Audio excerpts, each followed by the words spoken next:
सज्जनों, जय श्री राम। आध्यात्मिक भक्ति ज्ञान चैनल में आप सब लोगों का बहुत बहुत स्वागत है, हार्दिक अभिनंदन है। आप श्री राम कथा का श्रवण इस चैनल के माध्यम से कर रहे हैं। माता कैकेयी ने राजा दशरथ जी से दो वरदान मांगे हैं। पहला वरदान उन्होंने मांगा है कि भरत को राज तिलक हो, और दूसरे वरदान में कैकेयी ने मांगा राम 14 वर्ष के लिए वनवास में जाएं। देखिए,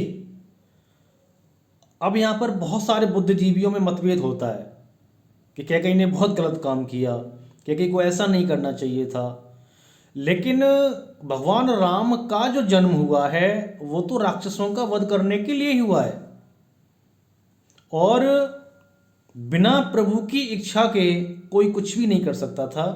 न तो कैकेयी कुछ कर सकती थी, न राजा दशरथ जी कुछ कर सकते थे, ना ही मंथरा की कोई भी चाल चल पाती। भगवान श्री राम की ही ऐसी इच्छा थी, भगवान श्री राम ही ऐसा चाहते थे कि वो वन में जाएं, ऋषि और मुनियों के नेत्रों को दर्शन देकर के उनके जीवन को सुगम बनाएं, उनके जीवन को धन्य बनाएं, और विभिन्न जो राक्षस थे, आतंक जो बहुत फैला रहे थे, उन सब का वध करें।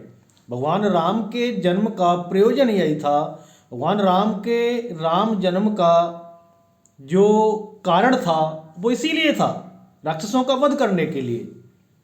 तो माता कैकेयी को दोष देना बिल्कुल भी सत्य नहीं होगा।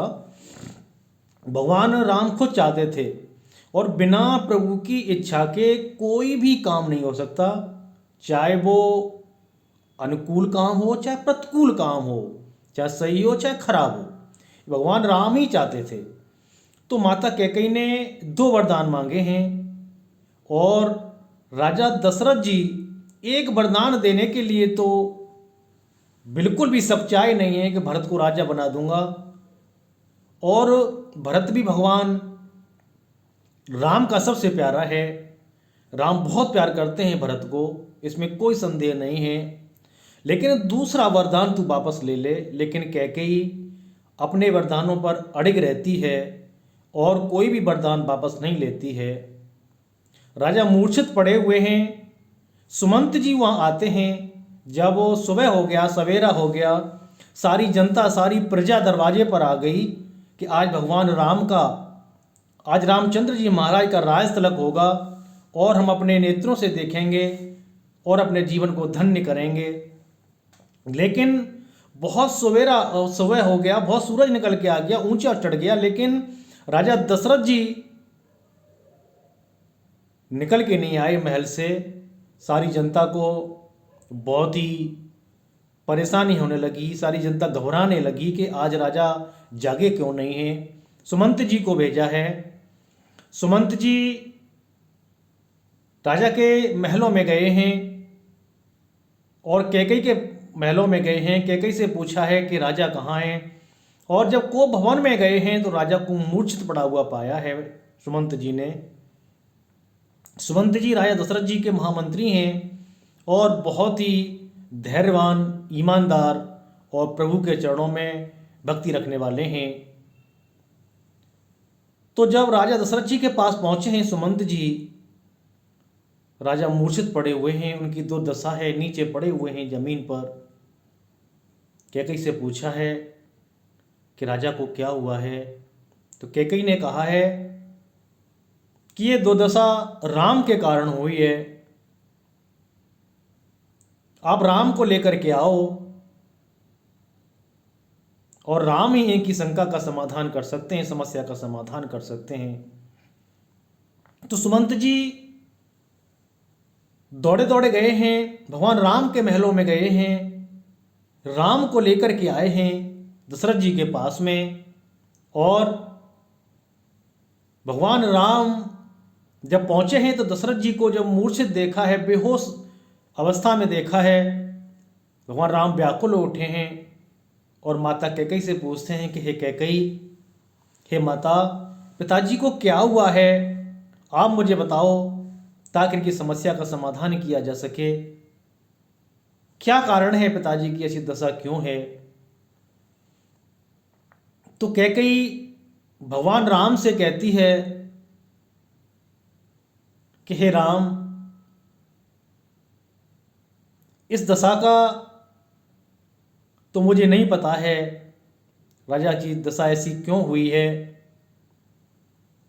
मुझसे तो केवल ये 2 वरदान देने के लिए कहते थे और मैंने 2 वरदान मांगे हैं और उन्हीं वरदानों के कारण इनका ये हालत हुई है। भगवान राम कहते हैं कौन से 2 वरदान आपने मांगे हैं।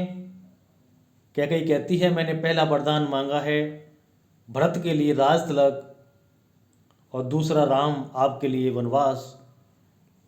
सज्जनों, भगवान राम वनवास का नाम सुनते भी, भगवान ने जब वनवास का नाम सुना है तब भी बिल्कुल भी विचलित नहीं हुए हैं और बहुत ही सहज स्वभाव में बोले हैं माता कैकेयी से कि हे माता, ये तो बहुत अच्छा है, भरत मुझे प्राणों के समान प्रिय है, भरत राजा बने इससे बड़ा तो कुछ हो ही नहीं सकता और मैं वनवास को जाऊं, ये तो मेरे लिए विधाता अनुकूल हो गया है, मेरे लिए बहुत अच्छा कर दिया विधाता ने, क्योंकि मैं वनवास में जब जाऊंगा, वन में जब जाऊंगा तो मुझे तमाम ऋषि और मुनियों के दर्शन होंगे और मेरा जीवन धन्य हो जाएगा। इसमें पिताजी को घबराने की कोई भी ज़रूरत नहीं है। और भगवान राम कहते हैं कि हे माता, पिता ने अपना वचन दिया है और आपकी भी इसमें सम्मति है, तो ये तो मेरे लिए बहुत ही सौभाग्य की बात है। और तुलसीदास जी वहाँ लिखते हैं, सुनो जननी सोई सुत बड़ भागी, जो पितु मातु वचन अनुरागी, तनय मातु पितु तो सनिहारा, दुर्लभ जननी सकल संसारा। और हे माँ, वही पुत्र बड़भागी है, वही पुत्र बड़े भाग्य वाला है जो माता और पिता की आज्ञा का पालन करने वाला हो। और माता पिता की आज्ञा का पालन करने वाला, माता पिता का पालन पोषण करने वाला पूरे विश्व में कोई दुर्लभ ही होता है जो माता पिता का आज्ञाकारी हो। हे माँ, मुझे ये आदेश मंजूर है, मैं जरूर जाऊंगा वनवास में। तो सज्जनों, इस प्रकार से राम और कैकेयी का संवाद हुआ है। कैकेयी ने बताया है कि तुम राम की वजह से ही राजा की ऐसी दशा हुई है। अगर आप राजा का आदेश मानते हैं, वन को जाते हैं, तो राजा ठीक हो जाएंगे। भगवान राम ने आदेश माता कैकेयी का बड़े ही हर्ष के साथ सिरोधार्य किया है और कहते हैं मेरे समान कोई बड़भागी नहीं है, माता पिता दोनों की आज्ञा हो और मैं वन को न जाऊं, ये तो मेरी मूर्खों में गिनती होगी माँ, इसीलिए मैं जरूर जाऊंगा।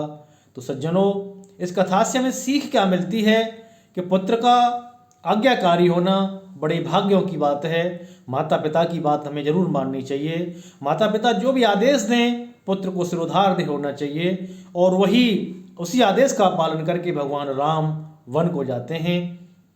वह भगवान राम ने माता पिता दोनों का आदेश माना और उस आदेश को मानते हुए कहते हैं कि कैसे कि माँ, मैं वन को जरूर जाऊंगा। इससे आगे कथा आप अगले वाले वीडियो में श्रवण करेंगे। जय श्री राम।